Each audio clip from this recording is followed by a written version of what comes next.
So how excited are you to start a season completely healthy?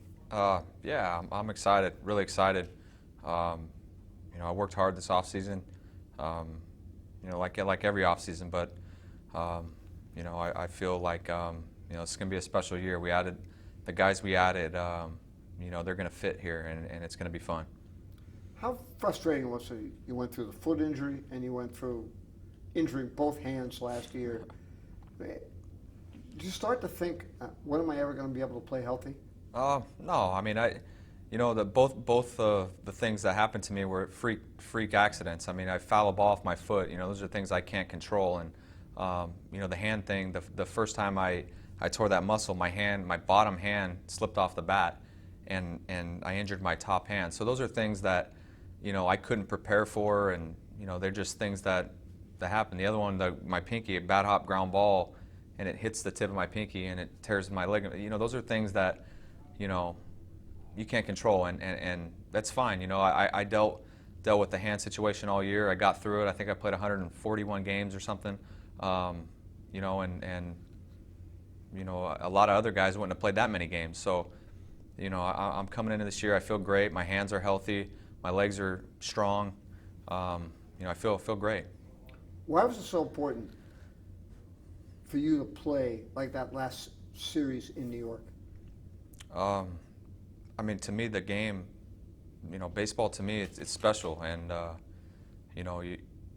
I just felt like I should be out there not only for my team but for the other teams in our division, because our division, we beat up on each other so much, and I have so much respect for the Yankees, the Rays, the Orioles, and the Blue Jays that it wouldn't seem right if I wasn't out there, because those two teams, I mean those games meant a lot to both of those teams, and I saw how the Orioles played us in 2011 when they were out of it, just like we were, and their guys played, and it set the tone for the following year.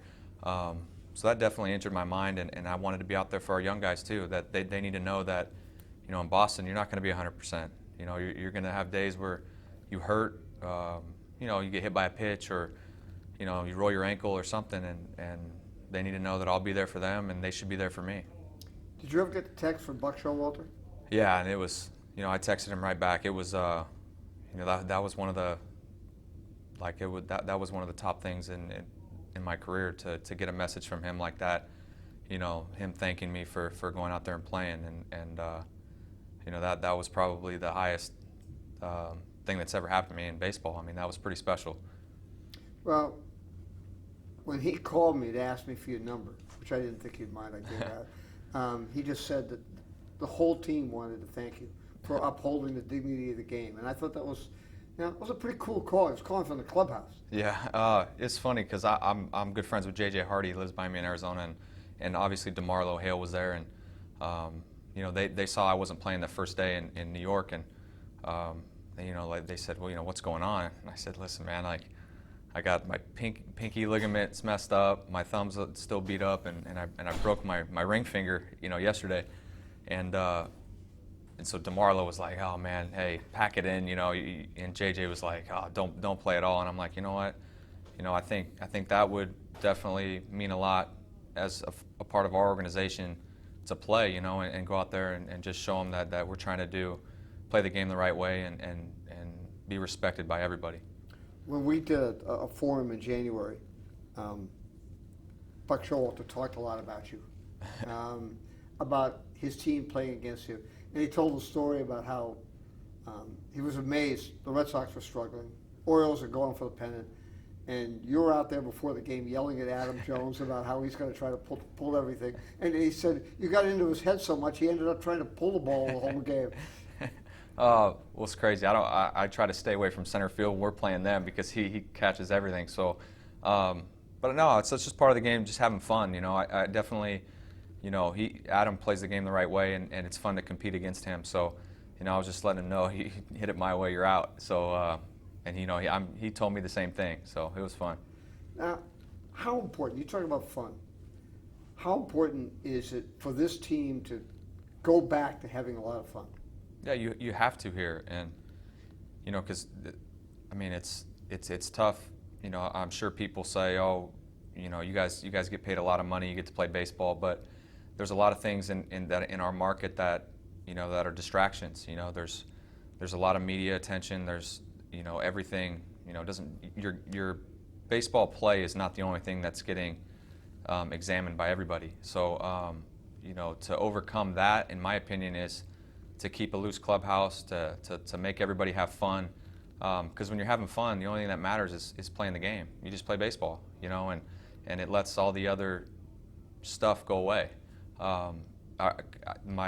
The reason why I feel that way is I remember in 2007, you know, Manny made those comments in the playoffs when we were down 3-1, like, you know, if it's not the end of the world or whatever. And, you know, I was a rookie and I was struggling at that time in that series. And, you know, I was hitting leadoff and, you know, I'm supposed to start the offense. And it kind of made me take a step back, you know, and I looked at him after he said it, and he just started smiling. He goes, yeah, man, have a good time. And I'm like, geez.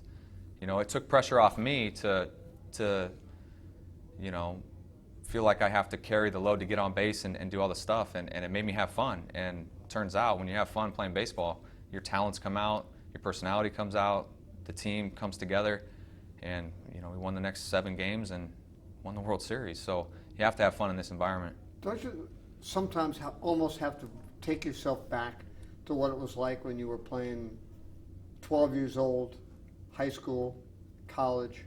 Don't you have to kind of go back to that state where, hey, we're just out here playing because it's baseball and we love it? Yeah, and that's how I look at it. And, you know, a lot of guys that we sign, they look at it the same way. You know, I don't feel like this is a job. I mean, I have fun. I enjoy coming here. You know, it's a blast. So, you know, I hope we turn this whole thing around and shock everybody. What did you work on this winter with your conditioning? Everything. You know, just, you know, making sure that I'm healthy. You know, I'll play this year, 29 years old. You know, I want to play, you know, 10 more years. So, you know, just make sure that I'm healthy. I'm built for the long haul, and you know, so I'm out there every day for the guys and play the game. Have you changed your off-season programs over the years? The last couple of years, this last year actually was different than previous years. You know, when I'm 23 years old, you know, I could do 4 days. You know, you can go out there and do whatever you want. Now you have to just be smart. You know, I mean, I could still do that, but it wouldn't help me throughout the course of the year. So it's just be smart and understand how to eat, train, take care of your body. You know, that's it. You know, try to, as you get older, learn from everybody that you've played with and every strength coach you've had, every manager, coach, everybody, and try to put it all into one. So that you can play a long time.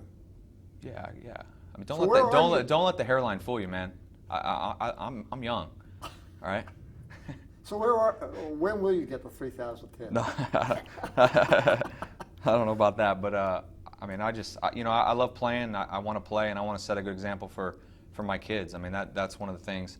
It's another reason why I played those games last year. You know, I don't want to look back and, you know, both of my boys are playing ball later on. You know, I want them to make sure whatever they choose to do in their life, you know, you got to do it 100%. Are there drills that you do in the off season to to improve your hand-eye coordination? I mean, not really. I mean, I play ping pong.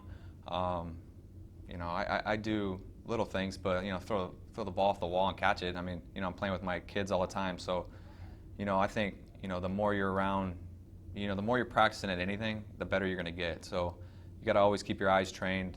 That's why when I get down here, I'll put the pitching machine on the field and crank it up, you know, to a higher velocity and just kind of, you know, get used to seeing the speed and the spin on the ball and things like that. Do you think that the fact that you did play the racket sports when you were a kid helped develop your hand-eye coordination?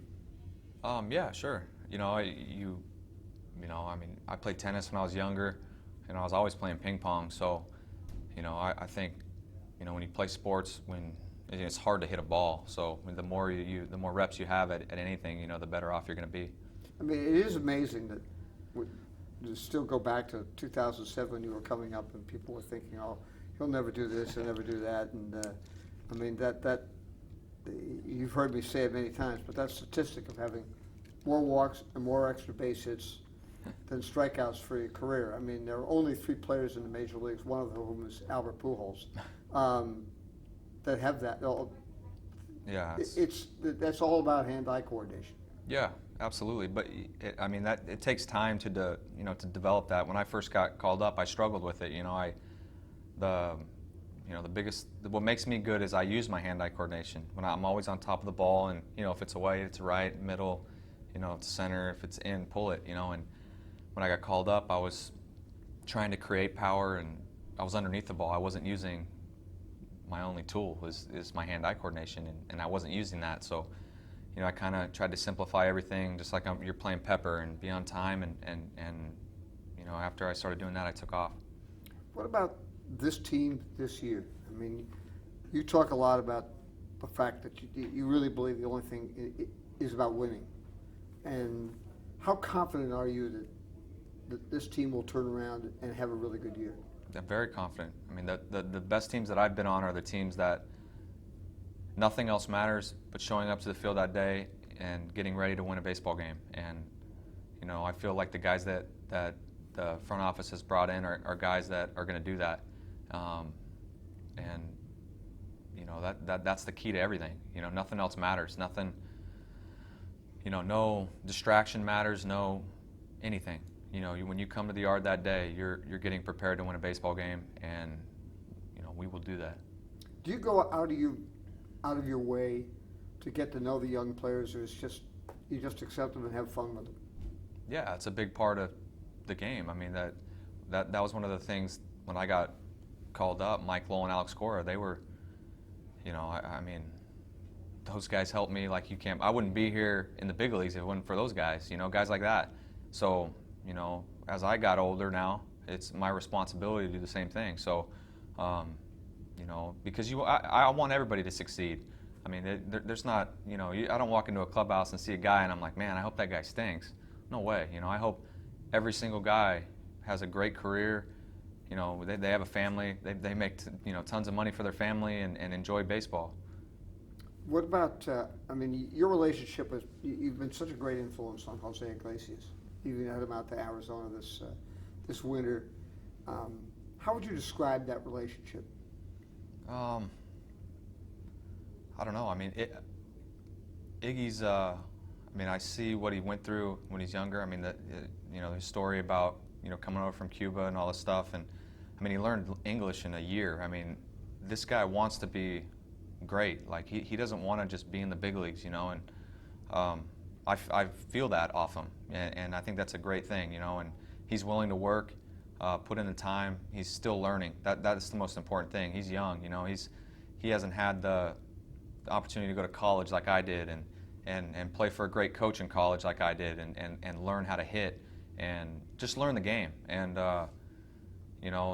if I could help in any way, that's great. You told me you thought he made some mechanical adjustments this winter to help him as a hitter.